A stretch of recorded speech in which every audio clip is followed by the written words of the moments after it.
जैसा कि आपको बताया कि बेंगलुरु में आरसीबी की आईपीएल 2025 जीत के जश्न में एक दुखद घटना घट गई। परेड में भगदड़ मचने से 11 लोगों की जान चली गई और कई लोग घायल हो गए। ये घटना भीड़ को संभालने में लापरवाही और खराब व्यवस्था की वजह से हुई। पुलिस ने इसमें RCB event company, DNA entertainment और कर्नाटक राज्य क्रिकेट एसोसिएशन के खिलाफ एफआईआर दर्ज की। आरसीबी के मार्केटिंग हेड निखिल सोसाले को भी गिरफ्तार किया गया है। वहीं केएससीए के 2 अधिकारियों ने इस्तीफा दे दिया है।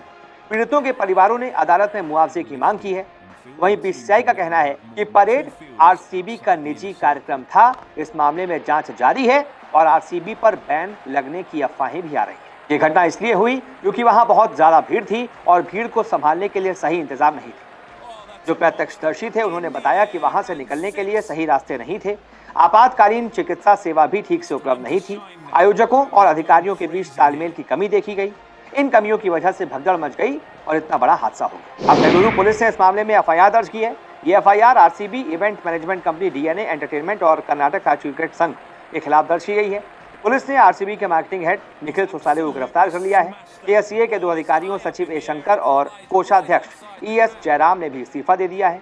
उन पर राजनीतिक और जनता का बहुत ज्यादा दबाव था। इस हादसे के बाद लोगों में बहुत गुस्सा है। कई पीड़ितों के परिवारों ने अदालत में मामला दर्ज कराया है। वो चाहते हैं कि दोषियों के खिलाफ सख्त कार्रवाई हो और उन्हें मुआवजा मिले। अब बीसीसीआई ने इस पूरे मामले पर बड़ा बयान दे दिया है। भारतीय क्रिकेट कंट्रोल बोर्ड ने इस घटना पर सफाई दी है।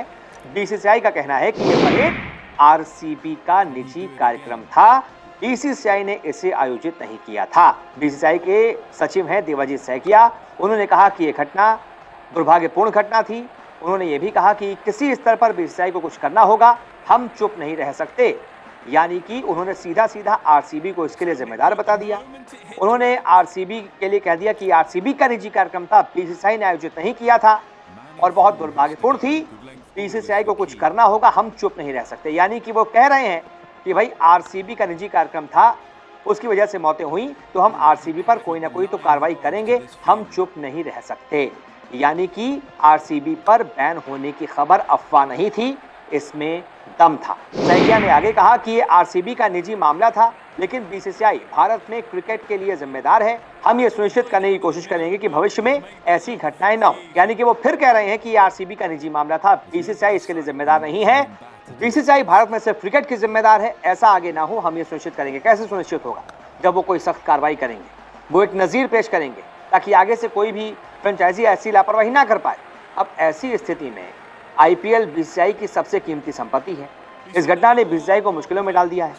लोग जवाबदेही की मांग कर रहे हैं, लेकिन किसी फ्रेंचाइजी को सजा देने से व्यावसायिक और कानूनी परिणाम हो सकते हैं, ये सबको पता है। आरसीबी को बैन करना इतना आसान होगा नहीं, क्योंकि एक तो बहुत पॉपुलर फ्रेंचाइजी है, बहुत पैसा देती है, और आरसीबी एक अपने आप में एक ब्रांड है। उसके बिना फिर आईपीएल में तड़का नहीं लगेगा, तो फिर आईपीएल से पैसों का भी बहुत नुकसान होगा। इसलिए सोशल मीडिया पर आरसीबी पर बैन की अफवाहें फैल रही हैं, लेकिन अभी तक इसमें कोई दम नहीं।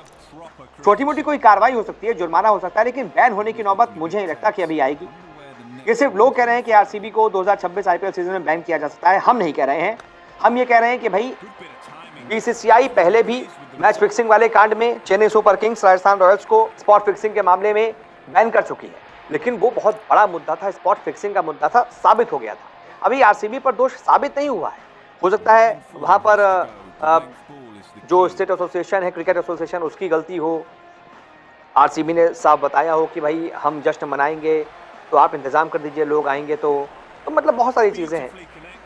और सीधा सीधा 11 मौतों के लिए आरसीबी नहीं भी जिम्मेदार हो सकती है, या हो भी सकती है। मैं तो इसमें कुछ नहीं कह सकता, जो कोर्ट इसमें फैसला सुनाएगा वही आखिरी होगा।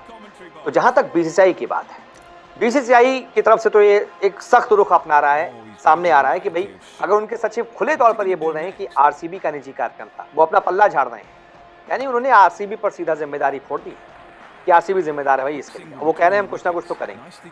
अब ये कुछ ना कुछ क्या हो सकता है, ये तो वक्त ही बताएगा। लेकिन He's been brutal against the spinners in this series.